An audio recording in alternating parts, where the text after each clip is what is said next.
Si Denise Miraflor ay babaeng naghahangad ng mas mataas na pagtingin ng mga tao sa lipunan. Dahil bukod sa isang business tycoon ng daddy niya, kilala din ang apelyido nilang Miraflor sa larangan ng negosyo. Nag-iisang anak si Denise at alam ng dalaga na disappointed ang ama niya dahil babae ang anak nito. At iniisip na hindi niya kaya makipagsabayan sa mga anak na lalaki ng mga kasosyo nito. Ngunit iyon ang mali ng ama niya. Dahil lingid sa kaalaman ng marami, nagsasanay siya at araw-gabing nagtitraining para maging bihasa upang ipagtanggol ang daddy niya sa lahat ng kumakalaban dito. Dahil sa magaling na negosyante ang ama niya, ay makailang ulit itong tinangkang patayin ng mga kalaban nito sa negosyo. Pero walang nagtagumpay ni isa at dahil iyon sa kanya. Kahit hindi kasi sila nag-uusap at nagkakasundo ng ama niya, ay mahal niya pa rin ito dahil ito na lang ang nag-iisang pamilya na meron siya. Ngunit isang umaga, nagulat na lamang si Denise nang sabihin ng daddy niya na magpapakasal siya kay Raiden sa Panta. Ang lalaking noon pa man, kinamumuhian na niya dahil ito ang naging ex niya na sumira sa tiwala niya na muling umibig. Madiin ang kanyang pagtutol dahil ang lalaking ito rin ang hinahanap ng daddy niya na siyang ama ng anak niya. Walang alam ang ama niya na ito ang nag-iisang lalaking iniibig niya at mismong sumira din sa kanyang tiwala. Dahilan para makipaghiwalay siya noon at hindi na ipinaalam na buntis siya ng 1 buwan at si Raiden ang ama. Ngunit sa huli ay wala pa rin siyang nagawa. Ikinasal siya at hindi na siya nakatutol. Nagbitaw kasi ng salita ang daddy niya na ikakasira nito oras na hindi siya pumayag. Ang akala ni Denise ay simpleng kasal lamang at makakapag-asawa na siya. Ngunit hindi pala. Lahat ng iyon ay planado ng kanyang ama. At siya ang tanging pag-asa ng daddy niya na malaman kung ang pamilyang pinasukan ba niya ang siyang pilit na nagpapabagsak sa ama ng dalaga. Paano niya ito maayos at malulusutan kung ang pinaghihinalaan ng daddy niya ay ang ama pala ng anak niya? Makakatakas pa ba siya sa isang plano? O muling mabibihag ni Raiden ang puso niya sa pangalawang pagkakataon? Alamin natin ang buong kwento. Nakaalis na ba sila? Yes, boss. Good. Siguraduhin ninyong nababantayan ninyo si daddy ng mabuti. Opo, boss. Susunod na ako. Huling aniya bago ibinaba ang cellphone. Nagmamadaling nagpalit ng kasuotan si Denise. Isang black skinny jeans at black fitted t-shirt. Tsaka niya isinuot ang black leather jacket. Panghuli ay ang flat boots upang mabilis siyang makagalaw at walang sagabal. Hinila ni Denise ang isang malaking bag sa ilalim ng kanyang kama. Mula roon ay hinugot niya ang isang Armalite at .45 pistol. Nang makuha ang lahat ng kailangan, ibinalik niya iyon sa ilalim at isinukbit ang backpack.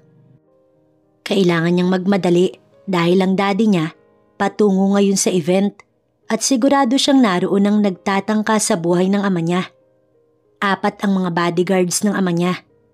Ngunit alam niyang hindi iyon sasapat, lalo at matinik ang assassin na inutusang patayin ng daddy niya. Humingi ng tulong si Kram at Dan sa kanya, kambal na bodyguards ng dad niya. They know who she is at minsan na siyang nahuli na nakikipagsabayan ng patayan sa mga humarang sa ama niya last week. Nakita nila ang mukha niya, ngunit walang sinabi ang kambal sa tatay niya. Dahil pinagbawalan at binantaan niya ang mga ito. Alam kasi niya na wala talagang bilib sa kanya ang daddy Armando niya. Lalo na nang mabuntis siya ng walang ama ang kanyang dinadala noon. Kahit na makailang ulit na siyang tinanong noon ng ama niya kung sino ang tatay ng bata, wala siyang sinabi. Ni pangalan wala siyang sinabi. Doon nagsimula ang pagbabago ng pakikitungo nito sa kanya. Ano mo'y parang naging kasalanan ng magkaroon ng anak. Kaya para bumawi sa daddy niya, kumuha siya ng coach upang i-training siya para ipagtanggol ang kanyang ama. Kahit doon man lang makabawi siya sa mga naging kasalanan niya dito. Ayaw niyang malaman ng kanyang ama ang tungkol dito dahil alam niya na pagbabawalan siya at lalo at siya lang ang nag-iisang tagapagmana ng mga ari-arian nito. Ma'am, natigil ang paghakbang ni Denise nang mula sa likod may tumawag sa kanya. Yes, Yaya Eli? Napakamot ito ng ulo. Si Baby Amara po kasi ayaw niyang matulog. Gusto daw po niya na basahan niyo daw po siya ng story. Nakatatlong baitang na siya pababa ng hagdan. Ngunit nang marinig iyon, bumalik siya sa pinakataas. Why, umiiyak ba? Dumedi na ba? Opo, pero ayaw pa daw pong matulog. Basahan niyo daw po muna siya ng story. Agad siyang dumiretso sa silid ng kanyang anak. Mabuti na lang at naisilid niya sa mahabang itim na traveling bag ang mga armas. Ibinaba niya iyon sa pader sa labas ng silid at nagbabalang wag gagalawin. Tsaka niya hinubad ang sapatos at jacket. Hello, sweetie. Ngiting bati niya sa nakahigang cute na batang babae. Nakasandig ito sa headboard ng kama at nakakross ang mga kamay na tila nagmamaldita. Si Amara ay 3 taong gulang na't napakaganda. Hindi rin naman maipagkakaila pero ang hubog ng ilong, labi, mata at kilay ay namana talaga nito sa ama. Pati ang makapal at itim na buhok nitong straight. Kulay at hugis ng mukha lang ang namana ni Amara sa kanya. Mommy? Ngumiti ito nang maupo siya sa tabi ng kama ng bata at lumapit ito't yumakap sa kanya. Taon na rin ang lumipas nang ipanganak niya si Amara. Ngunit hindi niya na iyon ipinaalam sa ex na walang isang salita. Nangako itong pakakasalan siya, pero sa huli, hindi rin naman pala siya paninindigan. Yun pa naman ang pinakaayaw niya. Kaya simula noon, kinuha niya na sa taong iyon ang karapatan sa kanyang anak. Ayaw mo raw matulog? Malambing na tanong niya. Hinaplos-haplos ang buhok nito. Gusto ko po, read mo ko story, mami. Sige, but after this, matutulog ka na anak, okay? Tumango ito, kaya tumayo siya matapos ibalik sa una ng ulo ng bata. The Little Black Duck, ang title ng story na kanyang napili. Habang binabasahan niya ang baby girl niya, ay maya't maya kung tignan niya ito. Nakailang paragraph pa lang siya nang makitang pumikit na ito. Naka-silent ang phone niya at ilang beses niya na iyong nakitang nagring at si Kram ang tumatawag. Nasa tabi lang kasi niya ipinatong ang cellphone upang malaman kung may tumatawag o wala. Inayos niya ang kumot ng anak at saka siya lumabas ng silid dahil mukhang may problema. Yes, Kram? Boss, nasan ka na? Wala kaming backup. Oras na nagka-problema. Sa tono ng boses nito ay parang may nangyayari. Why, what happened? May namataan akong umaaligid. Mukhang si Sir Armando ang inabangan nila. Sige, maging alerto lang kayo. Paalis na ako. Anya habang palabas ng silid ni Amara. Yaya Elay, ikaw munang bahala sa bata. Tulog na siya, don't worry. Nang makita sa may pintuan ng babae, nagbilin siya kaagad. Sabay buhat ng gamit na iniwan sa gilid ng pader sa labas ng pintuan. Isinuot din ang boots na katabi lang ng bag niyang dala. Opo ma'am, anito, tsaka ito pumasok ng kwarto ni Amara. Kailangan niyang magmadali, hindi po pwedeng kukupad-kupad dahil nasa panganib ang kanyang daddy. Itinigil ni Denise ang kanyang kotse sa di kalayuan, tsaka siya dumaan sa exitway ng gusali upang makapasok ng tahimik sa loob ng venue. May access siya sa loob dahil hotel nila ang pinagdarausan ng event. Alam na alam ni Denise ang pasikot-sikot sa lugar dahil 3 araw pa lang bago ganapin ang malaking selebrasyong ito. Hiningi niya ang blueprint ng hotel, kaya alam niya kung paano at kung saan pupwesto oras na nagkaabirya. Ito lang talaga ang tanging magagawa niya upang protektahan ang kanyang daddy Armando. Excuse me? Mula sa kitchen, sinita siya ng chef. Naka-face mask at naka-all black kasi siya at may dala pang mahabang traveling bag na may mabigat na laman. Kinuha niya ang ID sa bulsa at ipinakita rito nang hindi nagtatanggal ng mask at ng kanyang cap. Oh, sorry po miss, sorry po. Anito bago siya dumiretso. Sa kitchen siya dumaan paakyat ng 3rd floor. Doon ay may pinakamagandang lugar upang makita niya lahat ng guests sa loob. Nasa lobby lahat ng guest at nagkakasiyahan. May mga nagsasayawan at kadalasan ay nag-uusap-usap. Mukhang katatapos lang ng pagsasalita ng MC dahil kumakain na rin ang iba. Dire-diretso si Denise sa dulong pasilyo at naupo roon upang gamitan ng binocular ang mga tao. Habang abala sa pagsipat sa mga kahinahinala, tumawag si Kram sa phone niya na agad niya namang sinagot. Yes? Boss, tignan mo ang nasa dulong bahagi ng stage. Ang lalaking naka-headset. Tila may sinasabi ito't kanina pa niya tinitignan si Sir. Hindi siya sumagot. Diretso sa sinasabi ni Kram na tao. Maya-maya ay biglang kumalabog ang kanyang puso. Malinaw na malinaw sa hawak na binocular kung sino ang tinutukoy ni Kram. Si Raiden Zapanta, ang ex-boyfriend at ama ng anak niya. Are you sure na itong taong ito ang kanina pa nakamasid sa daddy? Anya sa kabilang linya. Yes boss, mula sa entrada. Hanggang sa loob nakatutok lang ang mga mata niya kay sir. Nakita mo ba kung ilan sila? Tignan mo sa guest list, Kram, para masigurado natin kung may iba pa itong kasama. Opo boss. Pagbaba niya ng phone, binalikan ni Denise si Raiden. Ngunit bigla itong nawala sa paningin niya. Kinabahan siya habang hinahanap gamit ang binocular. Maya-maya, nakita niya ng kausap nito ang kanyang daddy. Bigla siyang kinutuban na tila seryoso ang pinag-uusapan ng mga ito. Isang 45 pistol ang hinugot niya sa bag at inalerto ang sarili. Oras na may ginawa ito, hindi siya magdadalawang isip na pasabugin ang utak nito. Lalo na at sariwa pa ang sugat sa puso na ginawa nito. Nasa kaliwang kamay niya ang baril. Kinasa niya agad yun at bumalik sa pwesto. Tsaka niya ibinalik sa mata ang binocular. Ngunit inabot na ng ilang minuto wala man lang nangyayari. Kaya tila bigla siyang nakapag-isip na baka hindi ito ang lalaki. Muling nagring ang kanyang cellphone. Boss, hindi siyang gustong pumatay. Sunod-sunod ang narinig niyang putok ng baril. Bigla niyang ibinaba ang binocular at ginamit ang mga mata upang hanapin ang nagpapaputok. Sa dulong pasilyo sa kaliwa patungo sa kitchen, binaba ni Denise ang pistol at pinalitan ng Armalite. Boss, cover us, boss! Sigaw ni Kram sa kabilang linya. Nang marinig iyon, sunod-sunod niyang pinaulanan ng bala ang lalaking pinupunteriya ang kanyang daddy. 5 ang nakikita niya, 2 na ang nalagas. Alis na, Kram! Bilis! Singhal niya. 6 ay walang katapusan ng bala ng hawak niyang baril. Bawat kalaban na gagalaw, matutumba na lamang dahil sa bilis at asintado niyang mga kamay at mata. Walang nakakakita dahil sa isang malaking vase ng halaman siya nakatayo habang nasa gitna ng mayabong na mga dahon na iyon. Maya-maya siya'y natigilan nang may lalaking nakatingin sa kanya. May hawak itong armas sa kanang braso at nakatitig sa 3rd floor sa mismong kinaroroonan niya. Si Raiden. Naghintay siya na paputokan siya nito. Ngunit iniba nito ang direksyon ng baril at pinatamaan ng isang lalaking nakasunod rito. Natapos ang gulo at naubos niya lahat ng kalaban. Doon siya gumalaw upang umalis na doon at walang makakaalam kung sino ang may gawa nun. Pero nagtataka siya kung bakit may baril si Raiden. Kailangan niyang malaman kung isa ba ito sa mga nais pumatay sa kanyang daddy. Nagising si Denise dahil sa sunod-sunod na katok mula sa pintuan ng kanyang kwarto. Ma'am Denise?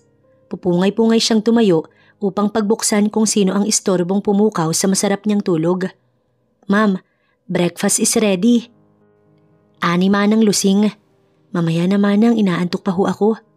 Anya't akmang isasara ang pinto nang sabihin itong gusto siyang makausap ng ama niya at naghihintay ito sa dining. Fine, maliligo lang ako. Maktol niya tsaka isinara ang pinto. Siguro 12:00 na siyang nakauwi kagabi. Dahil hindi siya makausad palabas dahil sa mga pulis. May dala pa man din siyang mga baril at oras na lumabas siya, sigurado makikita siya at mahuhuli agad siya. Kaya naghintay pa talaga si Denise na umuwi lahat ng mga tao sa lobby bago siya gumalaw. Pagkabihis at nang makapag-ayos, ay bumaba na siya. Naabutan niya ang daddy niya na nasa harap ng mesa katapat ang kape at dyaryo nito na lagi naman itong ka-eye to eye. Good morning, Dad. Bati niya. Humalik siya sa pisngi nito at dumiretso sa upuan. Night out na naman ba tinanghali ka ng gising, Denise? Seryoso nitong ani. Hindi siya sumagot at nagsalin lang ng kanin sa plato. Anak, total nasa edad ka na. Gusto kong lumagay ka na sa tahimik. Natigilan siya at lumingon sa dako ng kanyang daddy. What? Ang gusto kong sabihin ay magpapakasal ka. Bigla siyang nasamid sa sariling laway. Dali-dali niyang ininom ang juice na nasa harapan niya. Ano? Wala ho akong balak, Dad, at wala nga akong boyfriend. Saglit siya nitong nilingon. Meron. Mag-aasawa ka sa ayaw sa gusto mo. Doon na siya tumayo. No way! Hindi siya nito pinansin. Kay Raiden Zapanta, siya ang pakakasalan mo, Denise. Tila biglang umugong ang tenga niya sa narinig. Parang isang kisap mata lamang ang naganap. Kahapon lang nila pinag-usapan ng ama niya. Ngayon na ikakasal na siya, na hindi man lang dumaan sa proseso dahil mabilisan ng lahat. Ni ngayon lang din sila nagkita ni Raiden sa mismong City Hall kung saan gaganapin ang civil wedding. Hindi alam ni Denise kung bakit ganito kabilis ang lahat, kung ano bang naisip ng ama niya at kahit ang kasal niya ay minadali nito. Nakaputing dress siya na hanggang tuhod. Hindi siya ang pumili nito. Ni hindi nga siya na-inform na ngayon mismong araw ang kasal niya. Akala niya baka next month or next year. Nagulat na lamang siya nang biglang pumasok sa silid niya ang mga taga-ayos at kahit kaliligo lang niya, ay pinaupo agad siya at sinimulang make-upan. Para siyang robot. Kung hindi lang talaga siya nag-iisip, baka lumayas na siya. Pero dahil ang kahihiyan ng daddy niya ang laging iniisip, pikit mata na lamang ang lahat. Hindi niya alam kung hanggang kailan siya magiging asawa ni Raiden. Pero wala siyang balak na magtagal habang buhay. May karapatan pa naman siguro siyang magpakasal ng hindi pilit ang lahat. Isa pa, hindi ito ang fairy tale na gusto niya. Noon yun pero sinayang ni Raiden. Pinahawakan ng isang bakla ang white bouquet. Isang off-shoulder ang style ng dress niya, kaya labas na labas ang balikat at kitang-kita ang kanyang cleavage. Napakaganda niya, oo, pero hindi niya talaga feel na maikasal ngayon. Si Amara ay wala rito, hindi niya pwedeng isama. Nagtanong ang ama niya kung bakit ngunit hindi niya ipinaliwanag. Pinilit pa nito ngunit kahit iyon na lang ang salungatin niya. Nakayaya Elay ang bata at hindi niya ito idadamay sa kalukuhang ito. Hindi niya ipapakita si Amara sa ama nito. Let's go, iha. Kumapit siya sa braso ng dad niya papasok ng mayor's office. Labag man sa loob, no choice na siya dahil maging ang ama ni Raiden ay naroon na rin. Panay ang hingi nito ng dispensa dahil wala pa ang anak nito. Bakit parang baliktad yata? Di ba dapat ang bride ang nalilit o hindi sumisipot sa kasal? Bakit sa kanya iba? Maya-maya ay may humahangos na lalaki palapit sa pinto ang papasukan nila. Nakaputing long sleeve ito. Hindi niya maiwasang mamangha at matameme ng saglit. Noong isang araw niya ito nakita sa event, tapos ngayon na ulit. Pero bakit parang kumisig naman yata ito ng sobra? Dahil ba malayo ang pagitan nila noon at gabi pa? Pinawi niya ang mga iyon sa isipan. Hindi siya dapat humanga sa manlulokong ito. Hindi siya kailanman magkakagusto rito. Never again. I'm sorry po, tito. Traffic po kasi. No, it's okay, iho. It's okay. Aba, ang lapad ng ngiti ng ama niya. Pinasadahan niya si Raiden ng tingin. Ngunit nagitla siya nang magtama ang kanilang mga mata. Hindi niya maaninag kung ano ang iniisip nito. Seryoso ito habang nakatitig sa kanya. Siya ang unang nag-iwas. Baka kasi ano pang isipin nito. Ginagawa lang niya ito para sa ama at wala ng iba. Kung iniisip nitong gusto niya ang kasalan, doon ito nagkakamali. Sir, magsisimula na daw po ba tayo? Lumabas ng opisina ang sekretary ng ama niyang si Lucy at nagtanong sa daddy niya. Nilingon siya nito at si Raiden. I think pwede na, Lucy. Sagot nito. Tumango ang sekretary at bumalik sa loob. Sumunod naman sila. Nasa likod niya lang si Raiden. Alam niya dahil sa pamilyar na pabango nito. 3 taon na pero iyon pa rin ang pabango nitong gamit. Nasa magkabilang upuan ng daddy niya at daddy ni Raiden. Iilan lang ang naroon. Bukod sa ama nila ay naroon si Lucy na sekretary ng ama niya at PA naman ng ama ni Raiden. Si Manang Lusingdi na ginawang witness sa kasal. Habang nasa harap sila ng mayor, panay ang pagsasalita nito. Pero parang wala naman siyang naiintindihan. Hanggang sa naramdaman na lang niya na tumayo si Raiden, maging ang mayor. Tumayo na rin siya nang makitang nakatitig ang mga ito sa kanya. Iniabot nito ang palad para alalayan siyang makatayo. Ngunit hindi niya tinanggap ang palad nito. Hindi naman siya pilay para hindi makatayo ng diretsyo. Nahuli niyang ngumiti ito't napahiya yata. Hindi niya ito inintindi. You may now kiss the bride.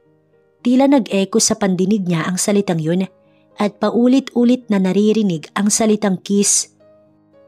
Natataranta siya habang paharap ito sa kanya. Nagyuko siya ng ulo ngunit marahang itinaas iyon ni Raiden. Parang gusto niyang tumakbo sa malayong malayo't bawiin lahat ng mga nangyayaring ito. Ngunit huli na, nang maramdaman niya ang malambot na labi nitong dumampi sa kanyang labi. Saglit siyang nawala sa katinuan. Napawi lang nang marinig niya ang palakpakan ng mga nakasaksi. Biglang umatras si Denise dahil sa hiya niya. Bakit naman ganun?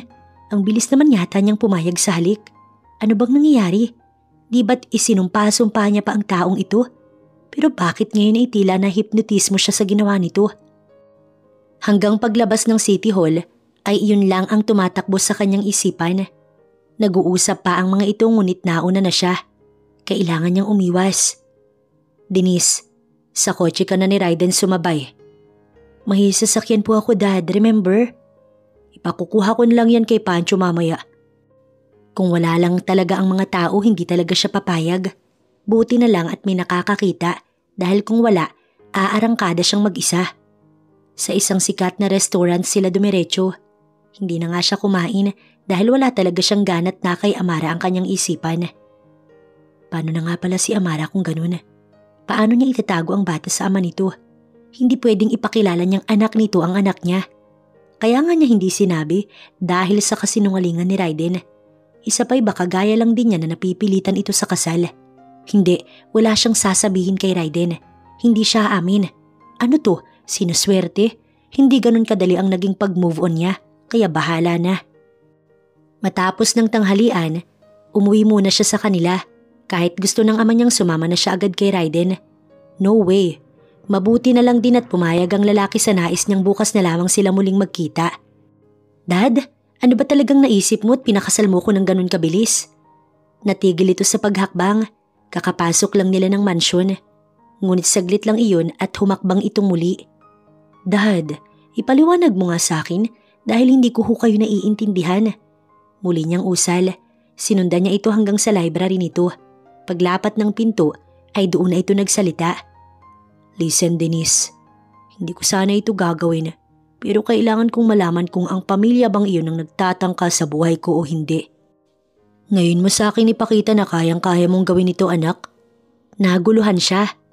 Kumuha ko ng PI at lahat ng mga ebidensya. Ang pamilyang Zapanta ang tinuturo.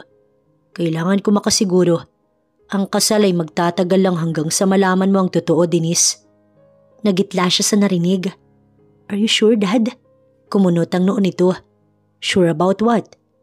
Na ako ang kailangan po ninyo? Nagtaka siya dahil alam niya kasing wala itong tiwala sa kakayahan niya. I believe in you, anak. Alam ko kung ano ang kakayahan mo, Denise. Sinabi sa akin ni Kram na ikaw ang nasa likod ng pagpoprotekta sa akin every time. Kagaya na lang noong isang gabi, naikuyom niya ang kamao. Si Kram talaga sinabi niya nang manahimik, pero hindi pa rin pala mapagkakatiwalaan ng mukong na yun. I'm sorry. Nayuko siya. Isang mahigpit na yakap ang sagot nito. Ako ang dapat mag-sorry. I'm sorry, anak. Naluha na lang siya dahil ang akala kasi niya talagang galit ito sa kanya. Now, can you help me? Tumango siya. Yes, Dad. Tutulungan kita. Anya na may seryosong muka. Mas kailangan ni Denise na makasama si Raiden sa iisang bubong. Ang inaalala lang talaga niya ngayon ay si Amara. Oo nga't nangako naman ng daddy niya na ito muna ang bahala sa anak na apo nito. Pero ngayon pa lang kasi talaga siya mahihiwalay sa anak niya. Ayaw din niyang isama ang bata. Paano niya isasama? Di ba nga at ayaw niyang ipaalam kay Raiden na may anak sila? Pero sabi nga ng daddy niya, hindi rin naman ito magtatagal. Kaya magtitiis na lang muna siya. Mukhang no choice na nga rin siya kundi ang magtiis talaga na hindi niya makita ang anak ng ilang buwan. Hindi na rin siya tinatanong ng ama niya kung sino ba talaga ang tatay ng anak niya. Siguro ay napagod na rin ito dahil kahit anong gawin ito, hindi talaga siya umaamin, lalo pa ngayon. Pero minsan napapaisip din si Denise na baka nag-iisip ang daddy niya na si Raiden ang ama ng bata dahil nagtanong din ito sa kanya minsan kung naging magkarelasyon daw ba sila nung lalaki noon. Siyempre hindi ang laging sagot niya. Hindi talaga siya pabubuking, lalo na't baka ito pa mismo ang magsabi kay Raiden. Mahirap na. Sweetie, aalis muna si Mami, okay? Nakatitig lamang ito sa kanya. Ilang segundo bago ito sumagot. Kailan uwi ikaw, Mami? Anito na may mahinang tinig. Hindi naman magtatagal si Mami. Mag-work lang si Mami. Don't worry, anak. Lolo is here naman. Nayakap niya si Amara. Napakabata pa ng anak niya para sa mga ganitong mga sandali. Pero kung hindi niya ito gagawin, paano naman ang daddy niya? Hindi kasi matitigil ang mga pagtatangka hanggat hindi niya nahuhuli ang totoong may pakana. Kailangan niyang pasukin ang mundo ng mga Zapanta upang malaman kung ang pamilya bang ito ang may kagagawa ng pag-ambush. Kapag hindi niya ito ginawa, baka may masamang mangyari sa dad niya. Take care, Mommy. Uwi ikaw Tumango siya na may tumulong luha sa mga mata na agad niya iyong pinahid upang hindi makita ni Amara. Yes, sweetie. Uuwi si Mommy. Be good, okay? Mahal na mahal kita, anak ko. Kumalas ito sa bisig niya at tinitigan siya ng bata. I love you too, Mommy. Malambing nitong wika. Lumabas siya ng silid ni Amara. Kasama pa niya itong bumaba dahil ihahatid raw siya palabas. Naghihintay naman sa baba ang kanyang ama. Kinuha nito si Amara at binuhat. 3 maleta ang naghihintay sa may main door. Pero mag-aagahan muna sila bago siya umalis. Here, take this, iha. Isang susi ng sasakyan. Para saan, Dad? Regalo ko sa kasal mo. Bahay sana kaso naunahan na ako ni Rofin. Si Rofin ay ang daddy ni Raiden. Thank you, Dad. Hindi ka na sana nag-abala pa. Bagong-bago pa naman ang sasakyan ko. Nagkibit-balikat lang ito at pinaupo si Amara sa kakahilang upuan ni Yaya Eli para sa bata. Anak, mag-iingat ka doon.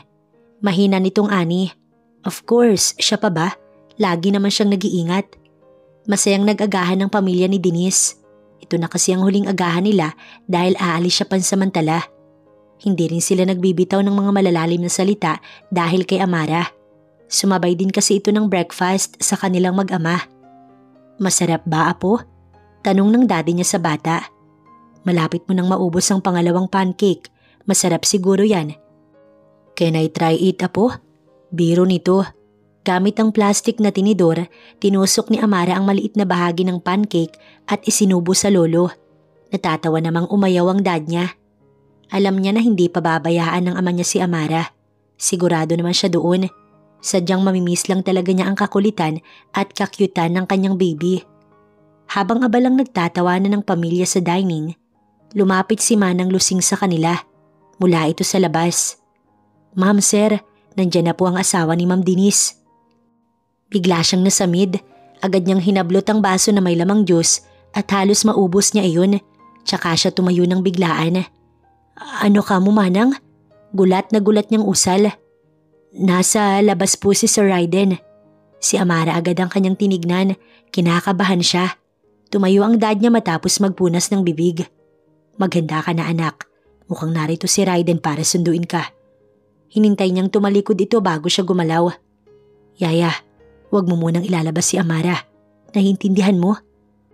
Bakit po, ma'am? Just do what I've said. Sa kusina kayo dumaan, Yaya. Huwag kayong lalabas hanggat hindi nakakaalis ang bisita. Doon muna kayo sa silid mo. Madiin niyang usal. Tumango naman ang yaya ni Amara kahit hindi nito naiintindihan kung bakit kailangan iyong gawin ng babae. Bago siya tumalikod, siniguro muna niyang nakaalis na sa dining ang dalawa. Nagpahabol pa siya ng halik sa noo ng anak niya. Tsaka siya nagmamadaling sumunod sa kanyang daddy. How are you? Pinagbuksan pa siya nito ng pintuan at ito na mismo ang nagbuhat at nagkarga ng mga bagahe niya. Nagmamadali siyang pumasok upang makaalis sila agad. Hindi pwedeng magtagal pa ang taong ito sa mansyon dahil kapag hindi siya nag-ingat, malalaman ito ang itinatago niyang sekreto at hindi iyon pwedeng mangyari. Pagsara ng pinto, hindi na ito muling nagsalita. Mukhang napansin yata nitong ayaw niyang makipag-usap. Akala niya, diretso na ito sa driver's seat. Ngunit tumigil ito at nakipag-usap pa sa dad niya. Kinabahan na siya at walang humpay na tingin sa main door. Hindi niya naririnig ang usapan ng dalawa. Pero sa pakikipagkamay at ngiti ng ama niya, halata na nagpapasalamat si Raiden. Ilang sandali rin bago ito pumasok at doon na siya nakahinga ng maluwag. Pero biglang kumabog ang puso niya nang bigla itong dumukwang sa mismong harapan niya.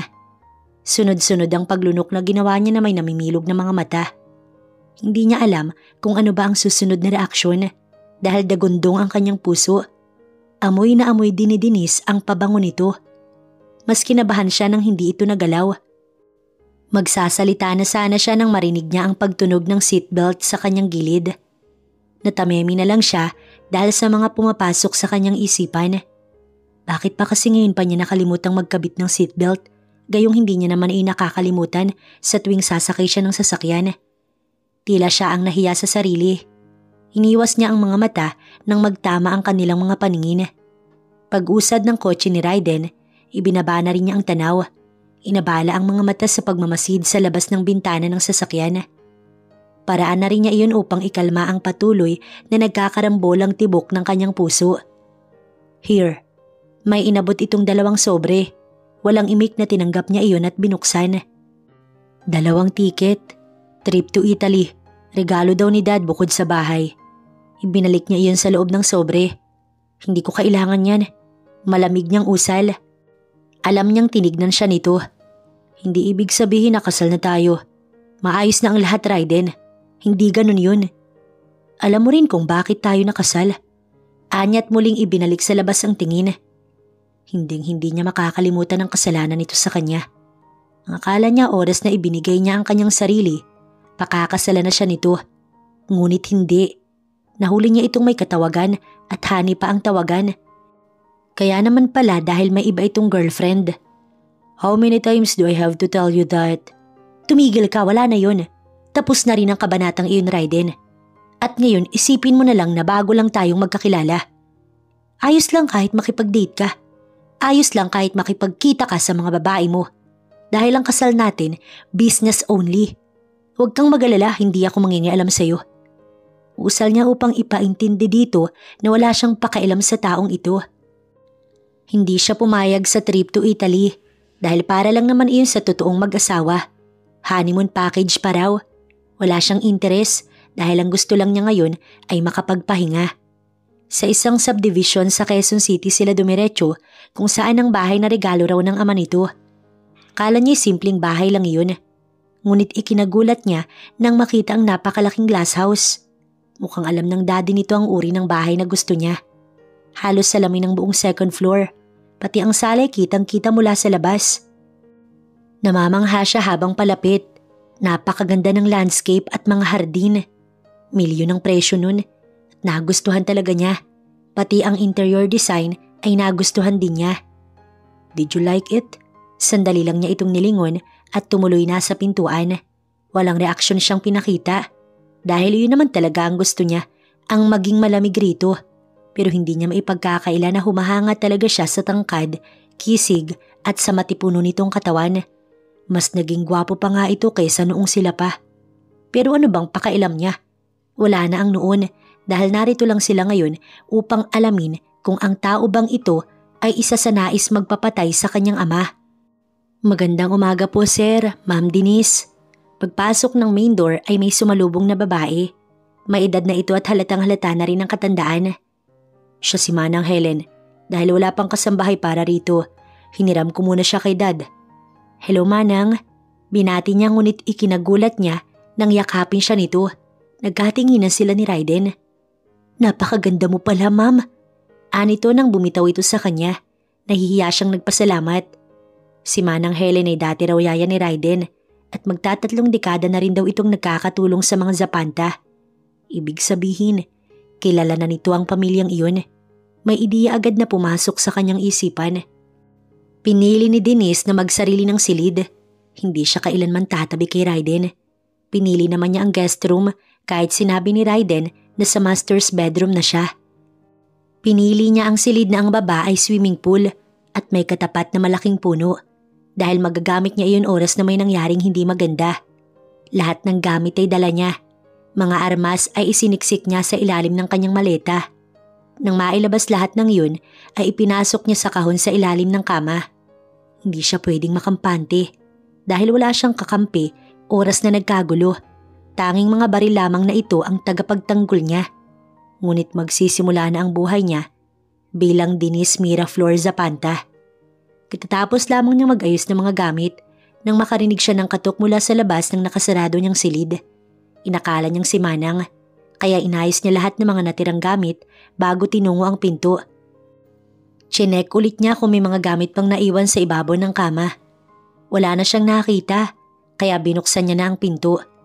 Ngunit halos mapasigaw si Denise nang biglang sunggaban siya ni Raiden. We're husband and wife, right? Bulong nito, kinabahan siyang bigla. Hindi masamang gawin ang naisip ko ngayon. Dahil legal tayo, babe.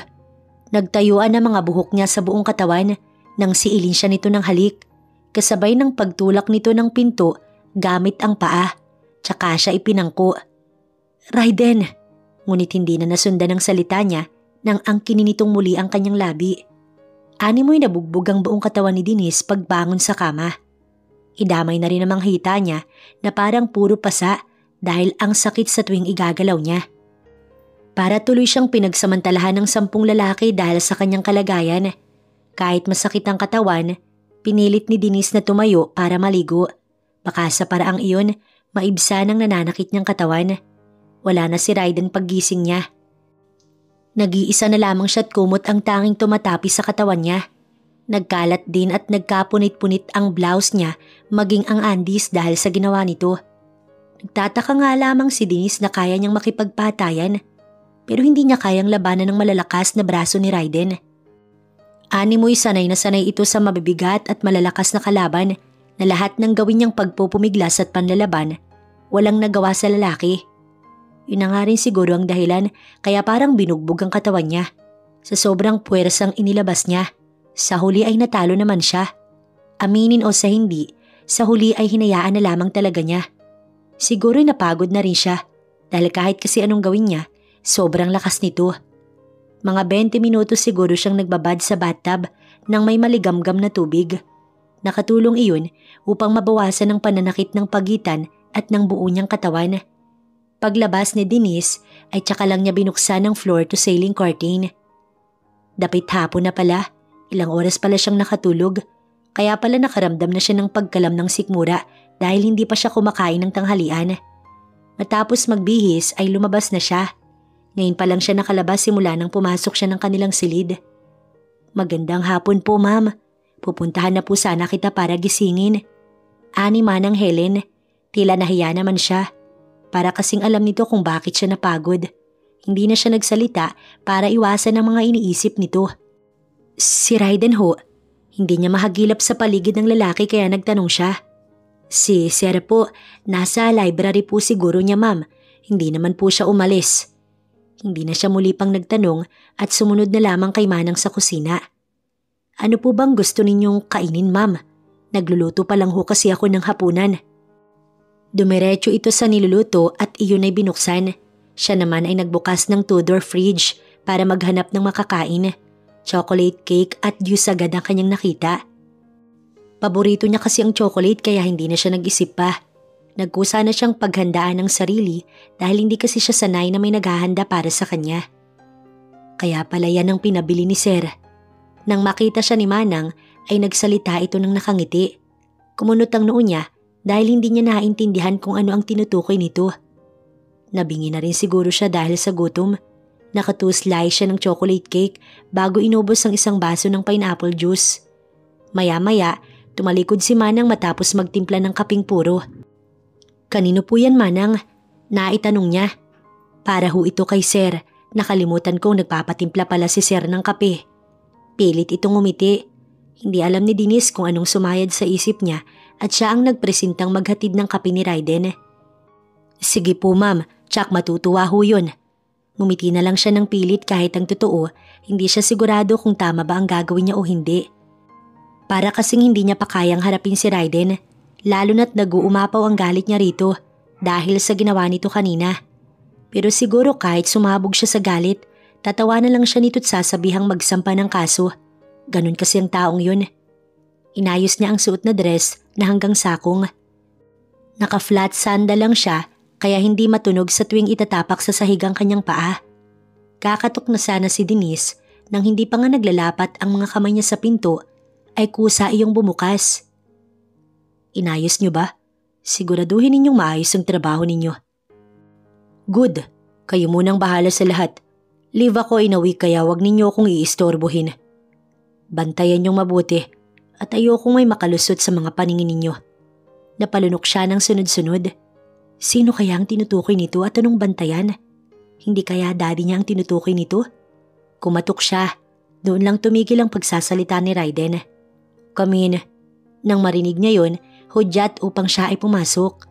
Nang makita ang mesa, Agad niyang inilapag ang kape nito. Kulang na lang ay mabasag ang platito sa lakas ng pagkabagsak. Tsaka siya lumabas agad. Tinawag siya ni Raiden, ngunit tuloy-tuloy siya sa paghakbang. Kailangan niyang malaman kung sino ang tinutukoy ni Raiden. Matapos maihatid sa library ng lalaki ang kape nito, dumiretso siya sa silid niya. "Isend mo sa akin lahat ng mga information na makikita mo, Kram. Kung sino ang mga sangay ng Zapanta at mga kasosyo nila. I need to know all the details para mapabilis ang lahat." "Yes, boss." May ilan pa siyang sinabi kay Kram, mga kailangan niyang gamit para malaman ang galaw ni Raiden. "Hello, sweetie. How are you?" Matapos kay Kram, ay si Yaya Eli agad ang kinontak niya para kausapin si Amara. "I'm fine, Mommy. I love you, Mommy." "I love you so much, sweetie. Miss na kita." Napalingon na lamang siya sa bumukas na pintuan. Sa lakas ng pagkalabog nun, ay tila kumawala ang kaluluwa niya ng panandalian sa katawan niya. Nasa labas ng pinto si Raiden na hindi maipinta ang muka. Binaba niya agad ang tawag at binalingan ulit ito, ngunit tumalikod na ito. Hinayaan niya na lamang at isinara ang pintuan, tsaka niya muling tinawagan ang anak niya. Pasado 7:00 ng gabi nang tawagin siya ni Manang. Maghahapunan ng araw. Sumunod siya agad kay Manang. Ito ang unang gabi na hindi niya kasabay sa hapunan ng kanyang anak, pero ayos lang dahil nakausap naman niya ito. "Is this your wife?" Natigilan siya nang mula sa ibaba ng hagdan, may babaeng nakalingkis kay Raiden. Maganda at matangkad, halatang sopistikadang manamit. Saglit lang niyang tinapunan ng tingin ng mga ito at umusad na patungo sa dining. "Wala ka talagang taste kahit kailan, Ray." Tahimik niyang naikuyom ang kamao. Kailangan magtimpi dahil siya naman ang nagsabing okay lang na magdala ito ng babae. Pero parang nagsisisi yata siya sa mga nasabi. Iba pa rin pala kapag tinutuon na. Dito niya talaga napatunayan na wala lang yung nangyari sa kanila. Mas mahalaga pa rin talaga ang mga babae nito. "Hi!" Hindi niya ito pinansin at wala talaga siyang pake. "Oh, suplada!" Narinig niya iyon kahit pabulong. Kumain siya ng tahimik at hindi inintindi si Raiden kasama ang babae nito. Kahit nagsusubuan pa nga hindi niya pinansin. Kumain siya ng tahimik at hindi inintindi si Raiden kasama ang babae nito. Kahit nagsusubuan pa hindi niya na pinansin. Dahil the more natitignan niya ay parang may kung anong kirot na pilit kumakawala sa loob niya. Matapos ng hapunan ay may tumawag kay Raiden, kaya siya at ang babae ang naiwan sa dining. "Manang, aakyat na ho muna ako." Paalam niya sa matanda. "Sandali." Ngunit sa bilis ng kamay at alerto niya ay nahawakan niya kaagad ang pulsuhan nito na mga hawak sana sa kanyang braso. Pinaikot niya iyon. "Ow!" Napangiwi ang babae. Binitiwan niya lang iyon nang makita ang mukha nito.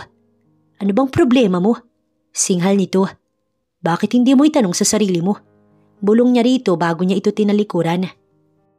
Muling lumipas ang mga araw. Parang kailan lang siya pumasok sa tarangkahan ng glass house na ito. At ngayon, 1 buwan na siyang narito. Nakakaalis naman siya lalo na kung wala si Raiden. Sumasaglit si Denise sa mansyon para kamustahin ang anak niya. Gustong-gusto niya na itong makasama. Ngunit wala siyang magagawa dahil kapag dinala niya si Amara, siguradong malalaman ni Raiden ang tungkol sa bata. At iyon ang kanyang iniiwasan. Mas tumatag ang desisyon niyang hindi pa alam sa lalaki dahil sa babaeng dinala nito sa bahay nila noong 1 buwan. Nagpapasalamat na lang siya dahil 1 beses lamang iyon. Dahil kung naulit, baka mas malala sa pagpapaikot ng braso ang nagawa niya sa babae. Proud na proud pa ang hayop, pero pinilit talaga niyang wag maapektuhan dahil oras na makita nitong apektado siya, siguradong uulit-ulitin iyon ang hayop niyang asawa. Ganun kasi talaga ang ugali nito noon pa. Masyadong pilosopo at mayabang. Ngayong araw ay linggo, kaya magsisimba muna siya kasama si Manang Helen. Wala si Raiden, hindi niya alam kung nasaan. Hindi rin naman kasi ito nagsasabi kung saan pupunta at kung ano ang gagawin. Itong mga nakalipas na buwan ay naging kalmado siya dahil tumigil panandalian ang mga demonyong gustong patayin ng kanyang ama. Nakatulog siya ng mahimbing sa gabi at hindi na halos iniisip ang kalagayan ng dad niya. Ang nangyari sa kanila ni Raiden ay muling naulit, siguro 1 linggo matapos ang unang beses na may namagitan sa kanila. Hindi niya alam kung bakit siya nagpapaubaya na dapat nga kinamumuhian niya ito. Hindi niya alam kung bakit siya nasasabik rito kahit may iba itong babae bukod sa kanya. Hindi niya makumpronta dahil siya mismo ang nagsabi rito nung una pa lang na okay lang na may babae ito. Pero nagsisi rin siya dahil sa mga sinabi niyang yun. Nais niyang bawiin. Ngunit alam niya na kapag ginawa niya iyon ay hahalakak si Raiden at magmamayabang pa. Kaya nga kahit gustong gusto niyang magalit, hindi talaga niya magawa dahil kasalanan din naman niya. Pababa na si Denise ng hagdan. Naroon si Manang sa baba ng baitang at naghihintay. Nakita niyang seryoso itong nakatitig sa kanya. Ngumiti siya upang pawiin ang pagkakatulala nito. Napakaganda niyo po, ma'am. Ngiting usal ng maedad na babae. Kaya ba ito natulala? Salamat ho. Nahihiyang sagot niya. Isang dress na below the knee ang suot niya. Kulay purple iyon na plain na may mahabang manggas. Sa dulo ng manggas ay kulay itim. Ganon din ang laylayan. Nakabukas ang 2 botones ng suot nito sa bandang dibdib. Ngunit hindi naman lantad ang kanyang cleavage. Inayo niya kasi ang kasuotan sa dadaluhan nila. Isang 3 inches black estilito ang suot niya. At isang black handbag na pinaglagyan niya ng 35 baril na ibinalot sa panyo. Hindi siya pwedeng mawalan nun, lalo na't hindi niya alam kung ano ang susunod matapos ng simba. Kadalasan kasi may nakaambang panganib sa mga hindi mo inaasahan na mga lugar at oras. Maikli lang ang buhok ni Denise hanggang balikat iyon na straight na may kulay na gold, bagay na bagay sa kulay niyang tisay. At dahil wala ang driver, siya ang nag-drive ng sasakyan na nasa garahe. Ang ganda ng kotseng iyon at alam na alam niya na mamahali ng ganoong klase ng sasakyan. Pula na may kombinasyon ng itim. Sigurado po ba kayo, ma'am? Nag-aalangan pa si Manang Helen kung sasakay o hindi. Natatawa siyang sumagot. Of course, Manang. Alam ko naman po kung paanong mag-drive.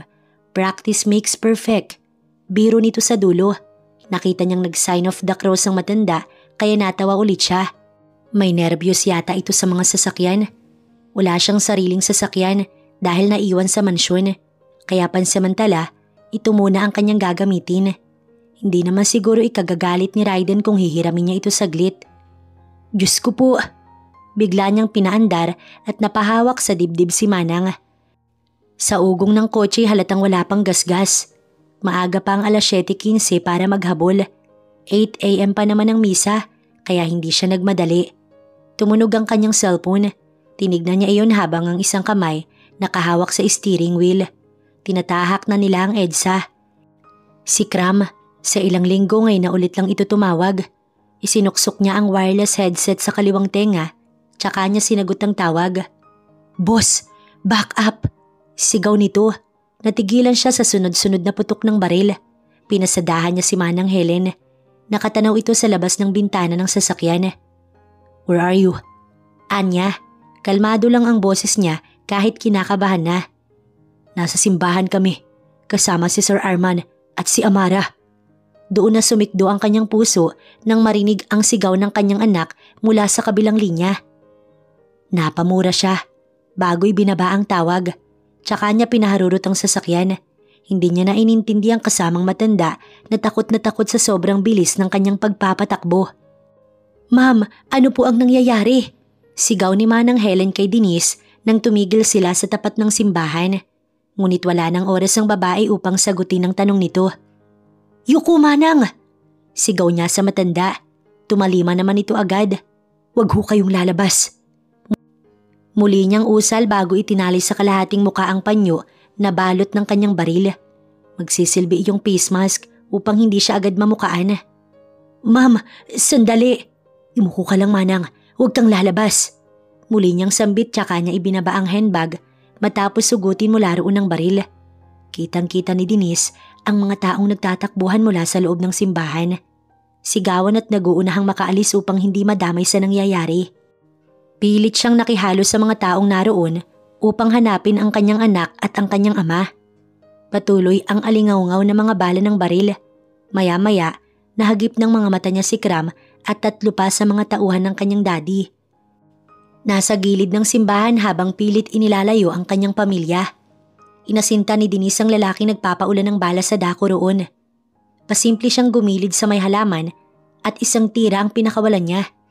Narinig pa niya ang pagsigaw nito bago natumba sa simento. Nakita niyang lumingon si Kram. Sinenyasan niyang umalis na at siya na ang bahala.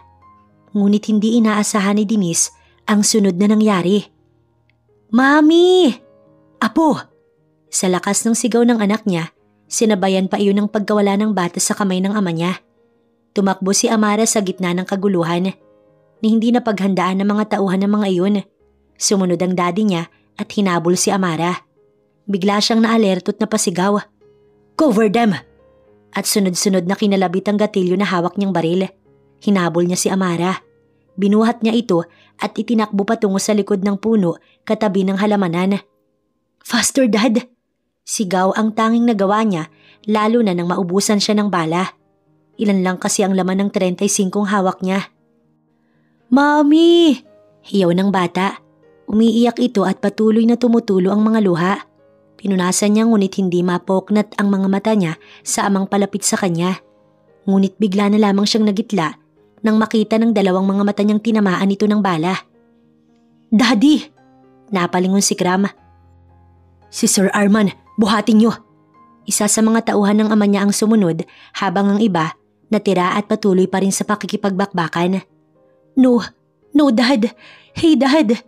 Hindi niya pwedeng bitiwan si Amara, kaya hindi niya matulungan ng ama. Tinamaan ito sa balikat. "Kram, isakay niyo na si Dad, bilisan niyo!"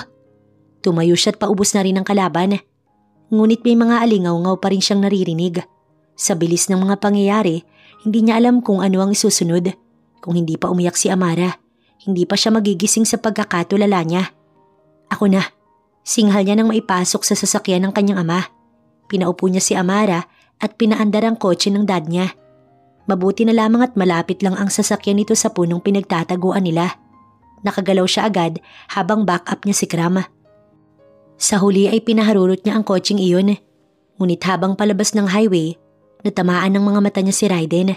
Pasakay ito ng kotse na dala nila kanina ni Manang Helen. Pero hindi ang asawa niyang inintindi, kundi ang daddy niya na saglit pa, mawawala na ng malay. Nauna si Denise sa hospital dahil agaw buhay na ang dad niya.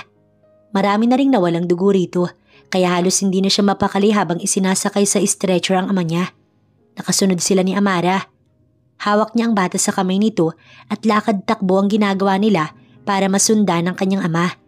Tinawagan na rin niya si Yaya Elay upang kunin si Amara sa hospital. Alam niya na siya ang pinagtitinginan ng mga tao roon. Dahil sa daming dugo sa suot niya at nakatali pa ang panyo sa gitnang mukha niya. Ginawa niya iyon upang hindi siya makilala agad ng kung sino sa simbahan. Kinalas lang niya iyon nang makarating sila ng bata sa tapat ng ER. Hindi na sila pwedeng sumunod sa loob dahil ipinagbabawal iyon. Binuhat ni Denise si Amara at kinalong nang maupo siya sa waiting area. Gamit ang panyo na ginawa niyang mask, pinunasan niya ang luha nito. "Mami, sino po yun?" Mukhang ang tinutukoy nito ay ang mga taong umatake sa kanila kanina. "Mga bad guys sila, anak." "Why, Mami? Ano pong kasalanan natin?" Hindi rin niya alam kung bakit kailangang gawin ito ng mga hayop na yun. Hindi niya alam kung bakit kailangang magpatayan. "Hayaan mo, anak, aalamin ni Mami. But for now, huwag mo munang isipin yun, ha?" Isang mahigpit na yakap ang nagpatigil sa pagtatanong ni Amara. Pagdating ni Yaya, ibinigay niya ang bata rito. Kaaalis lang ng anak niya nang dumating naman si Kram. May tama raw ang isa sa mga tauhan ng ama niya. Ginagamot na rin naman kaya hindi na siya nag-alala. "Boss, mukhang magkaugnay po ang lahat ng ito sa iisang tao." Anito. May mga ibinigay si Kram na impormasyon tungkol sa taong nasa likod nito at ang suspect na pinaghihinalaan niya ay si Rufin Sapanta. "Malalaman ko rin yan, Kram." May plano na rin siya kung paano malalaman kung may kinalaman ba si Rufin sa lahat ng ito. Oras na nalaman niya, siya mismo ang papatay sa taong yun. Lumabas muna si Denise ng hospital. Nagugutom na siya dahil anong oras na rin. Si Kram at ang dalawa pa sa kasama nito ang naiwan sa ER para maghintay. Bumili na rin siya ng tsinelas dahil nahihirapan ang paa niya sa suot na takong. Ngunit habang papasok ng entrance, otomatiko siyang napaliko ng daan.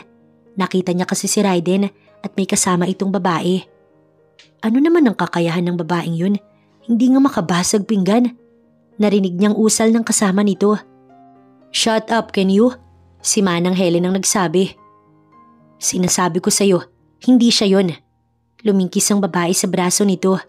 Tila biglang nag-init ang kanyang tenga. Sunod-sunod na inhale-exhale ang ginawa niya para pakalmahin ang sarili. Dahil kung hindi, baka anong magawa niya sa babae na ito. Nakapagpalit na rin siya ng kasuotan. Baka kasi kung anong isipin ng mga tao kapag iyong purong dugong damit pa rin niya ang suot niya. Bumalik siya sa ER. Maliksing na patago si Denise sa gilid ng pader nang makitang may mga armadong lalaki ang naroon sa unahan.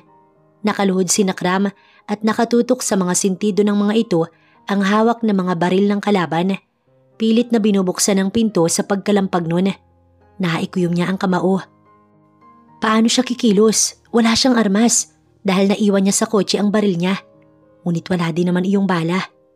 Hanapin niyo. Singhal ng isa sa mga ito. Sige, tumalikod ang inutusan. Huwag mong papatayin dahil ang utos ay buhayin para sa perang makukuha natin kay boss. Naalarma siya. Isinuot niya ang hood ng jacket na binili niya sa labas kanina at tuloy-tuloy na humakbang. Ilalayo niya ang isa sa mga ito at doon niya pupuruhan. Hindi siya mamamatay dahil sisiguraduhin niyang ang mga kaaway niya ang siyang mauubos. Isang malakas na pagkalabog ang namayani sa bahagi ng restroom ng mga lalaki. Agad niyang isinuot muli ang hood ng kanyang jacket at isinuksok sa gilid ng bewang ang dalawang baril na nakuha niya sa nawalan ng malay na kalaban. Animoy walang nangyari siyang lumabas mula roon. Mabuti na lamang at walang umihi ng sandaling yun, kaya mabilis lamang niyang nagawa ang nais. Hindi siya papayag na may mangyari sa ama niya o kahit sino sa kanyang pamilya. Mukhang alam na rin niya kung bakit sila ikinasal ni Raiden. At dahil iyon sa pera nilang gustong kamkamin ng ama nitong si Rufin. Dahil sa nakita niyang ratings ng negosyo noong nakaraan ay ang ama niya ang number 1 at nangunguna. Samantalang pangalawa lang ang mga Zapanta. Mukhang wala nang ibang paliwanag doon, kundi nais ng mga itong kamkamin lahat ng meron sila. Uunahing ipapatay ang dad niya at dahil kasal na sila ni Raiden, mabilis lang maisaayos ang lahat. Bumalik siya sa ER. Marahan ang kanyang bawat kilos. Akala niya ay naroon pa ang mga kalaban, ngunit wala na.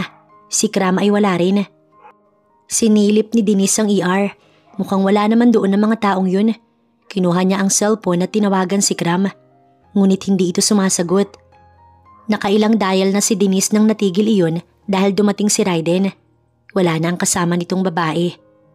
Babe, I was worried about you. Parang biglang sumabog ang kanyang galit. Worried? O masaya ka dahil narito ang daddy ko sa hospital, Raiden? Nagulat ito sa sagot niyang yun. Mukhang hindi nito inaasahan na iyon ang kanyang sasabihin. Wait, what? Nakita kita kasama ang babae mo. Siguro ang saya-saya ninyo dahil sa nangyari. You mean tama ang sinabi ni Honey? Mas nag-igting ang bagang niya sa huli nitong sinabi. Hindi niya alam kung anong ibig nitong sabihin. Honey? Mukhang tama nga ang hinala ko.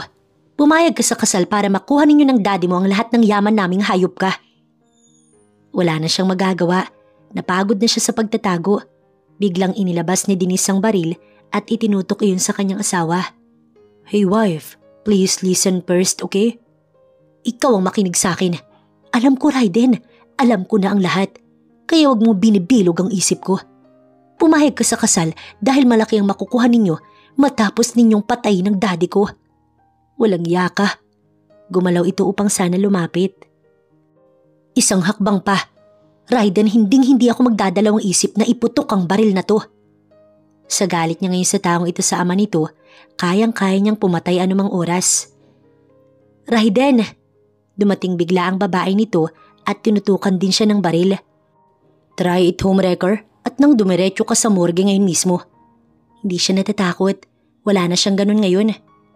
Ibaba mo yan, honey. Sambit nito. No way, Raiden. Nakikita mo na. Just put down your gun, I said. Muling babala ni Raiden rito, kaya kahit napipilitan ng babae, itinapon ito ang hawak na baril. Listen babe, let me explain everything to you. Shut up! Umalis na kayo. Wala ka talagang isang salita, Raiden. Ito ang tandaan mo. Hindi man kita mapatay ngayon, sisiguraduhin kong mabubulok ka sa bilangguan. Boss! Napalingon siya sa likuran ni Raiden. Si Kram iyon. Buhay ito't hindi nadala ng mga hayop na yun. Doon na siya nagtaka. Ibaba mo ang baril mo, boss. Hindi kalaban ng asawa mo. Ano? Explain! Sigaw niya. Hindi pa rin niya ibinababa ang hawak ng mga armas. Siya ang tumulong sa amin kanina, boss. Hindi kasi nag-iisip. Sabat pa ng babae. Shut up! Sinampulan niya ito ng isang bala. Napasigaw ang babae at napayakap kay Raiden, ngunit iwinasiwas ito ng kanyang asawa. Fine, ganyan ka na sa akin. Pag-iinarte nito, bumalik ang tingin niya kay Kram. Boss, ipaliliwanag ko. Ibaba mo muna ang baril mo. Hindi siyang kalaban dito. Ilang ulit pa iyong inulit ni Kram bago niya ibinaba ang baril niya. Hinila ni Kram ang babaeng kasama ni Raiden. Ayaw pa sana nito ngunit wala itong nagawa nang buhati ni Kram na parang isang sakong bigas ang babae. Yeah, I am the son of Profin Sapanta. Pero hindi kami magkapareho ng paniniwala. He wants money. More money pero hindi ako. Alam ko na si Dad ang nagtatangka sa buhay ng ama mo. Ilang beses ko siyang pinagsabihan pero ni minsan hindi siya nakinig. So instead na pagsabihan ulit, ang mga tauhan ko ang pinagbantay ko ng lihim sa kilos ng ama ko. Every time na may binabalak ito, naroon sila to fight back para hindi magtagumpay ang dad ko. Hindi nito iyon alam. Dahil oras na nalaman ni Dad, kami ang mag-aaway. And about Honey, hindi ko siya babae. She is my stepsister. Natigagal na lamang siya dahil sa narinig niya. Noon ko pa gustong sabihin yun sa'yo. But you don't even listen to all my explanation. Pero bakit hindi mo ko kinausap? Na hindi ka nagabalang magpaliwanag. Wala kang ginawa, Raiden. About that, nagbanta si Dad sa akin. Papatayin lang din naman daw niya ang pamilya ninyo. Kaya wag na daw akong maghabol. At dahil kagaya mo ay si Dad na lang din ang pamilya ko. Nakinig ako pero lihim kitang binabantayan. Kayo ng daddy mo. Nito lang nakapag-isip si Dad na mas mabuti daw sigurong ikasal tayo para buong makuha ang lahat ng pera ng pamilya ninyo. Pumayag ako dahil una pa lang yun ang talagang gusto ko. Ang matupad ang pangako ko sa'yo, babe. Tumingin ito sa kanya. Nagulat siya nang hawakan nito ang kamay niya. I'm sorry, maging ako'y nahirapan din sa mga desisyon ko dahil ama ko ang kalaban ko rito. Pero nabuhayin ako nang maramdaman kong may nararamdaman ka pa rin sa akin. Ano? Sinong nagsabi sa'yo? Taas kilay niyang sagot. Listen, gusto kong maayos na ang lahat ng ito, babe, pero hindi ko mapakiusapan ng ama ko. May isa lang ako na pwedeng gawin. Natigil ang pag-uusap nila nang magring ang phone niya. Si Yaya Eli. Hello? Ma'am, tulungan niyo po kami. Si Amara, kinuha ng mga lalaki. Dumagundong ang puso niya sa sigaw at iyak ni Yaya Eli. Ano, Yaya? Anong sinasabi mo? Tumayo siya at sumisigaw na. Ma'am, si Amara kinidnap nila. Kinuha nila ang alaga ko. Naka-loudspeaker iyon kaya't rinig na rinig ni Raiden. Nilingon niya ito't namimilog ang mga mata nito. Saan? Saan nila dinala, Yaya? Hindi ko po alam, ma'am. Umiiyak ang babae sa kabilang linya. Ma'am, iligtas mo si Amara. Iligtas niyo siya. Nanginginig ang mga kamay niya na ibinaba ang tawag. Sino si Amara? Doon na tumulo ang kanyang luha. She's our daughter, Raiden. Nanginginig niyang usal. Hindi mo malang sinabi. Sa lakas ng singhal nito, nagulantang siya. Saglit itong nag-isip. Maya-maya'y nagulat na lang siya sa isang halik sa labi na ipinagkaloob nito bago sana tatalikod ng tawagin niya ito. Sasama ko, Raiden. Stay here, babe. Malinaw ang bili ni Raiden na wag siyang lalabas ng sasakyan at sumunod rito sa loob ng warehouse ng Zapanta Factory. Ngunit hindi pwedeng tumunganga si Denise at maghintay lamang na mailigtas ang anak niya. Bago siya lumabas ay tinawagan niya ang mga pulis. Isinunod niya si Manang Helen na nagbabantay ngayon sa hospital sa kanyang daddy. Nakalabas na raw ito ng ER at success ang operasyon. Nagpapasalamat siya dahil isa sa mga problema niya ay naayos na. Tinawagan niya si Kram na wag iiwan ng daddy niya hanggat hindi sila nakakabalik ng hospital. Ang tanging armas ni Denise ay 2 mga baril na 45 na kinuha niya kanina sa kalaban. Ayaw niya sanang sumuway kay Raiden pero hindi pwedeng wala siyang gawin. Pababa na ng kotse si Denise nang magulat siya sa sunod-sunod na putok ng mga baril. Kinakabahan siya, hindi para sa sarili, kundi para sa anak niya na nadamay sa gulong ito. Dire-diretso ang takbo niya patungo sa talahiban sa gilid ng lumang warehouse na iyon. Abandonado na at halatang halata naman. Bukod sa sira ng ibang bahagi ng gusali, ay parang isang malakas na hangin lang, guguho ng 2-story building na iyon. Ayon kay Raiden, ay dito sila itinuro ng locator na ikinabit nito mismo sa relo na regalo ni Raiden sa ama nito noong kaarawan nito. Kailangan daw kasi nito iyong gawin upang malaman nito kung saan pumupunta ang daddy nito at malaman na rin ng lalaki ang bawat galaw nito. Bukod kasi sa locator, ay may speaker din yun. Alam ni Denise na mahirap ito para kay Raiden, pero kasalanan din naman kasi ito ni Rufin. Nasilaw sa salapi at karangalan na maaaring matamo oras na nasa pinakataas na posisyon na ito ng negosyo. Nakakalungkot lang na may mga mayayaman na nilamon ng isip ng salapi ni hindi makontento sa yaman na meron ito at naghahangad pa ng mas mataas na pagkilala sa lipunan. Magkasalungat ang ugali ng daddy niya at ama ni Raiden dahil kahit mayaman na ang ama niya ay mapagkumbaba pa rin ito't matulungin sa mga nangangailangan. Hindi kagaya ng ama ni Raiden na pera ang ginawang Panginoon. 2 sunod-sunod na putok ng baril ang pinakawalan niya. Nang makitang may kalabang lumabas ng gusali, humandusay agad dito sa simento. May isa pa at mabilis itong nakapagtago sa likod ng pader. Dahan-dahan ang lakad niya patungo sa likod ng building. Nasa loob ang mga kalaban at naroon din ang asawa niya at ang grupo nito. Sasama pa sana si Honey ngunit hindi siya pumayag. Stepsister daw ni Raiden pero napaghahalataan niyang may gusto ito sa kanyang asawa. Mukhang ang babae ding iyon ang kausap ni Raiden noon na narinig niya. Kaya siya tumakbo paalis at hindi na sinabi rito na siya'y buntis. Ang babae ding yun ang dahilan kung bakit siya nakipaghiwalay kay Raiden. Tapos hanggang ngayon nakadikit pa rin to sa asawa niya. Ang lakas din talaga ng loob. Naalarma si Denise nang muling makarinig ng putukan. Galing iyon sa taas. Narinig din niya ang mahinang sigaw ng isang bata. "Amara!" Bulong ng babae. Tuloy lamang ang hakbang niya. Alerto ang mga mata at katawan dahil alam niyang maraming kalaban ang nagkalat. Mayaman talaga si Rufin dahil ang dami nitong tauhan na handang mamatay at pumatay ng mga inosenteng tao para sa lalaki. Sisigaw pa sana ang lalaki sa may iksit nang maunahan niya ito. Tigi-isang putok lamang ang kaya niyang gawin dahil tinitipid niya ang bala. Kung Armalite sana ito, baka wasak na ang katawan ng kanyang kalaban. Meron pa rito. Bawat galaw ng kalaban at sa tuwing makikita siya ay tagi-isang bala lamang at tahandusay na ang mga ito. Hindi siya umamin kay Raiden na kaya niyang makipagsabayan ng patayan. Hindi naman kasi ito nagtatanong. Paakyat na siya ng hagdan patungo sa ikalawang palapag. Pero bumalik siya nang may mga yabag na narinig mula sa taas. Mabilis ang takbo ng 2 lalaki pababa at nang makita niya mula sa ilalim ng hagdan na mga kaaway ito, ay gumulong-gulong na ipinagpatuloy ng 2 ang pagbaba ng hagdanan. Dilat pa ang isa ng humandusay sa sahig ng first floor. Iilan na lang ang bala niya. May Armalite na hawak ang bangkay sa kanyang paanan. Kaya maagap na kinuha yun ni Denise at itinapon ng isang 45 hawak. Tsaka siya dahan-dahang umakyat. Napakalaki ng warehouse na ito. Dati raw itong factory ayon kay Raiden. Nalolo pa nito ang namamahala. Nalugi nga lang raw ng hawakan ng daddy niya noong kabataan nito. Kaya naging abandonado at hindi na naibangon muli. Ginawa nilang warehouse para mapakinabangan. "Mami!" Animoy pinupunit ang puso niya sa tuwing maririnig ang pagtangis ng kanyang anak. Mukhang malapit na siya dahil palakas ng palakas ang boses ng anak niya. Maraming mga plastic blue drums sa second floor at toxic waste ang mukhang laman nun. Dahil may nakasulat na poison at isang bungo. Itinago niya ang sarili habang hinahagilap ang mga kalaban.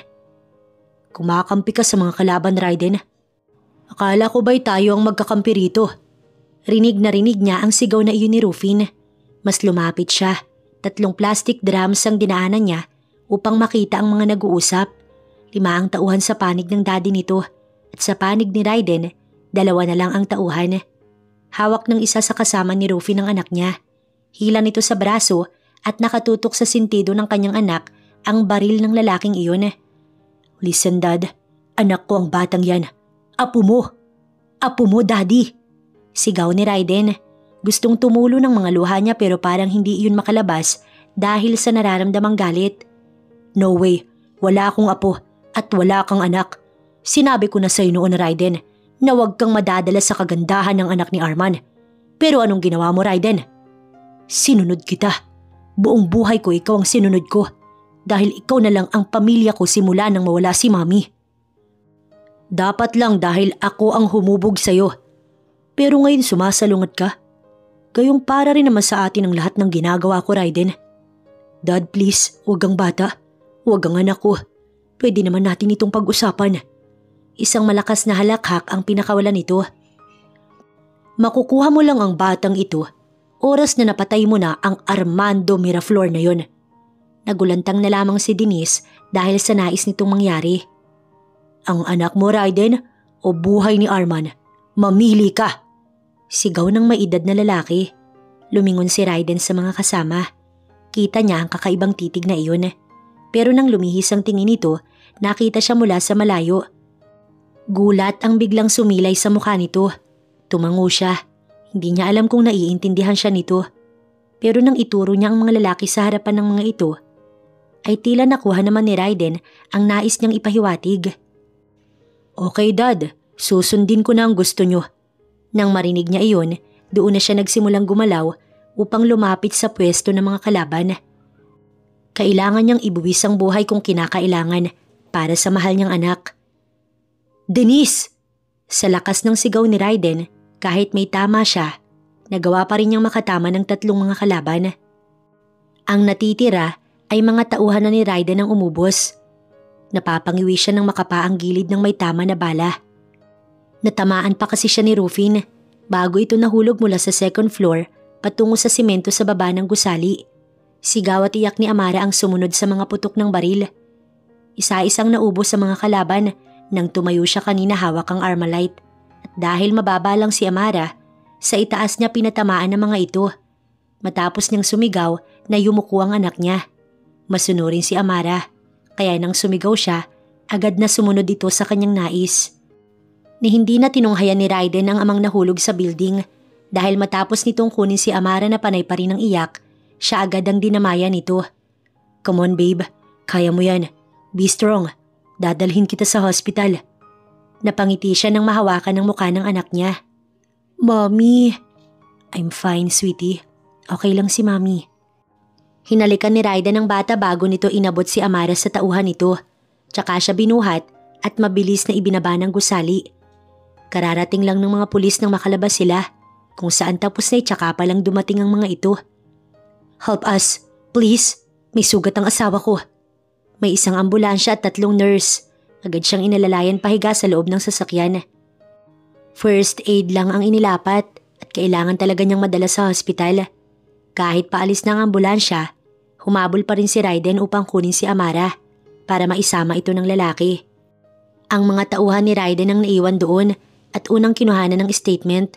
Susunod na lang daw ang hepe sa hospital para sa makuha ang kanilang statement na mag-asawa at kung ano talaga ang nangyari. Patay ang dad ni Raiden. Ngunit hindi nito yun inintindi. Siya at si Amara ang inuna nito. Raiden, papasok na siya ng ER nang malingunan niya ang babaeng palapit sa asawa niya. Lilingkis na sana ito, ngunit pinigilan ni Raiden na lumapit ito. Mukhang alam na rin ito kung bakit siya nagagalit. Buhat nito si Amara. Don't worry, ako nang bahala. Lumaban ka babe, nandito kami para sa'yo. Isang masuyong halik sa labi bago tuluyang pumasok ng ER ang stretcher na kinahihigaan ng babae. Si Raiden Zapanta ang nagpaliwanag ng lahat, mula umpisa hanggang sa natapos. Nagpa-preskon din ito upang mapabilis ang lahat. Ngunit kahit nasa preskon ito, ay dala pa rin ito si Amara. Napakaganda ng anak niya. Hindi niya akalain na may anak na siya at kamukhang kamukha niya. Naluluha pa siyang sinabi sa bata na siya ang daddy nito. Kaya nga kahit saan na siya pumunta, nakabuntot pa rin ito. Sobrang saya niya na malaman ng tungkol kay Amara. At siya na rin ang nagsabi kay Honey na tigil-tigilan na nito ang pagiging sweet dahil iyon din kasi ang naging dahilan kaya hindi raw sinabi ni Denise ang tungkol sa anak nila. Nagsisiring siya kung bakit umabot sa ganito. Siguro kung hindi siya nakinig sa ama niya. At may paninindigan siya baka walang patayan na nangyari. Siguro buhay pa ang dad niya. Ngunit wala din naman siyang magagawa dahil ito ang mismong pumili sa landas nito. Kamusta ang asawa ko, Dok? Pagbalik nila ng anak niya mula sa preskon, diretso sila sa private room ni Denise. Kalalabas lang din daw nito ayon sa doktor. They are safe now, Mr. Zapanta. They? Tumango ang babaeng doktor. 1 and 2 weeks pregnant ang asawa mo. Pasalamat na lang talaga tayo dahil isang milagro't hindi nadamay ang baby sa sinapupunan niya. Tumingin siya kay Amara. Sweetie, may baby brother ka na anak. Galak na usal niya sa bata. Hindi pa natin alam ang… Baby boy na yan, Doc. We are sure of that. Baby daddy? Tumango si Raiden. Pinaikot-ikot niya sa ere si Amara dahil sa sobrang galak. Pati ang doktor ay napangiti din sa pinagagagawa nila ng anak niya. Thank you, Doc. Thank you so much. Nakipagkamay siya sa doktor bago ito lumabas para magpaalam. Ang ama ni Denise ay gising na rin at naroon lang sa kabilang silid katabi ng kwartong ito. Si Manang Lusing ang nagbabantay na kasambahay nila ni Denise dahil umuwi na si Manang Helen. Si Honey ay umiwas na rin dahil iyon ang kagustuhan ng kanyang asawa. Habang masayang nag-uusap ang mag-ama, dahan-dahan namang nagmulat ng mata si Denise. Makirot ang sugat sa kanyang tagiliran, kaya kahit gusto niyang igalaw ang katawan, hindi na lamang niya ginawa. Raiden? Mula sa sofa ay tumayo agad si Raiden nang tawagin niya ang pangalan nito. Sumunod si Amara at lumapit din sa kanya. Nakangiti siyang inabot ito ng palad. Mommy, you're awake na. Nakangiti nitong usal. Yeah, sweetie. How's me, sweetie pie? I'm fine. Did you know, Mommy, na may baby brother na me? Sabi po ni Daddy. Napatingin siya kay Raiden. Sabi ko sa'yo anak, quiet ka muna eh. Nagtawanan ng dalawa. Mukhang naging close agad ang mag-ama niya habang tulog siya. Pero ano yung baby brother na sinasabi ng mga ito? Buntis ka, babe. At 1 buwan at kalahati na raw. It's a baby boy. Gulat na gulat siya dahil hindi kamusta ang narinig niya, kundi baby. Hindi siya nakapagsalita agad. Gulat na gulat syempre. Pero sobrang saya niya sa narinig na yun. I love you so much, babe. And I am sorry for all the mess I made. Ouch! Reklamo niya nang masagi ni Raiden ang kanyang sugat. Oh, I'm sorry, babe. Sorry, please, I'm sorry. Ang OA naman ito. Natawa na lang talaga siya. Hindi na nakasagot pa tinawanan na lang ang pagiging OA ni Raiden. I love you, Mommy. You too, baby boy. Sabay himas sa tiyan niya. I love you, Amara. Nilingon niya si Raiden. Biglang bumusangot ito. Tumaas ang kilay niya at nagtanong kung bakit. May sagot ang anak natin pero sa akin wala. Gusto niyang humalakhak pero baka bumuka ang sugat niya. Pigil na pigil ang kanyang tawa. I love you too. Basta wala na si Honey. Bulong niya rito. Swear to God. Itinaas pa nito ang kaliwang palad na animoy nanunumpa. Ayos na siya dun. Maayos na ang lahat at iyon lang ang mahalaga. Ilang araw bago niya nakita ang ama. Nakarecover na rin ito at mabilis na ring maglakad pero kailangan pa ng pahinga dahil sariwa pa ang sugat. Sinabi niya ang lahat, pati ang tungkol kay Raiden at ito ang hinahanap ng daddy niya na ama ng anak niya. Alam na alam ko talaga eh. Ayaw mo lang umamin.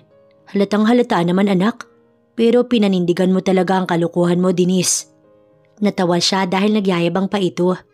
Fine dad, oo na, sorry na rin po daddy. Hindi na siningil ng ama niya si Raiden dahil patay na rin naman daw ang nasa likod ng lahat ng kaguluhan. Sa ngayon, masaya na ang buhay niya. Lalo na nang malamang buntis siya sa ikalawang pagkakataon. Nagpropose si Raiden na ulitin nila ang kasal at sa simbahan na. Umuo naman siya pero after na raw niyang manganak dahil ayaw niyang maglakad sa aisle na malaki ang tiyan niya. At isa pa'y gusto niyang bigyan ng honeymoon si Raiden na hindi nito malilimutan lalo na't hindi nila iyon nagawa sa una nilang kasal. Bumalik siya panandalian sa mansyon dahil alam niyang matigas ang ulo ng dad niya. Gusto niya itong bantayan dahil baka mabinat ang matanda. Pumayag naman si Raiden pero 1 linggo lang dahil kumuha ang dad niya ng nurse para rito at hindi na raw siya mahirapan lalo na at buntis siya. Ngayon ay nasa glass house siya kasama ni Amara at wala na siyang ibang mahihiling kundi ang panghabang buhay na kasiyahan at kapayapaan sa kanilang buhay. Naisip na rin ng daddy niya na ibigay kay Raiden ang pamamahala ng negosyo nila. Alam niyang kaya iyon ng asawa niya dahil matalino at madiskarte ito. Nakremate na rin ang bangkay ng ama nito at itinabi sa ina nito. Sana ay makita na ni Rufy ng tunay na katahimikan. Dahil siya ay may kontento at masayang pamilya na kasama ng asawa at mga anak. Hindi niya alam kung nasaan na si Honey, pero balita niya, nililigawan ito ni Kram. Sana lang ay maging masaya na din ito at wag nang maghanap ng gulo. Dahil siya ang asawa ni Raiden, si Denise, Raiden Zapanta's wife.